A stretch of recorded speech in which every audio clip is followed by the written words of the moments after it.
கொஞ்சோண்டு உப்பு போட்டுக்கலாம். உப்பு வந்து ஒரு பிஞ்சு தான் போடணும். பாப்பாவுக்கு இன்னுமே அதிகமாக சால்ட் நாங்கள் கொடுக்கறதில்ல, ஸோ மினிமம் தான் போடுறோம். அப்புறம் ஜீரகம் போட்டு நல்லா இந்த மாதிரி ஸ்பூனில் வச்சு கிண்டி விட்டு நல்லா அமுத்தி விடுங்க. அந்த இலை அந்த பூண்டெல்லாம் நல்லா நசுக்கி விடுற மாதிரி கொஞ்சம் வெந்ததுக்கப்புறம் அந்த ஸ்பூனை வச்சு நல்லா மசிச்சு விடுங்க. ஸோ இந்த சட்டி வந்து இதில் தான் நாங்கள் செய்வோம், ஆனால் இது எப்படியோ உடஞ்சிருச்சு, எப்படின்னு தெரியல. அதனால தான் இன்றைக்கி இந்த பவுலில் நம்ம செஞ்சுருக்கோம்.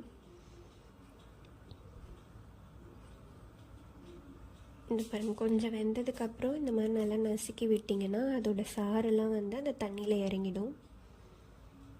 ஸோ நம்ம தலைக்கெலாம் ஊற்றுறோம் இல்லையா, அப்போ வந்து சளி கண்டிப்பாக பிடிச்சிரும். ஸோ அந்த தலைக்கு ஊற்றுறப்பவே நம்ம இந்த மாதிரி ஒரு பாலாடை நம்ம கொடுத்துட்டோம் அப்படின்னா அவங்களுக்கு சளி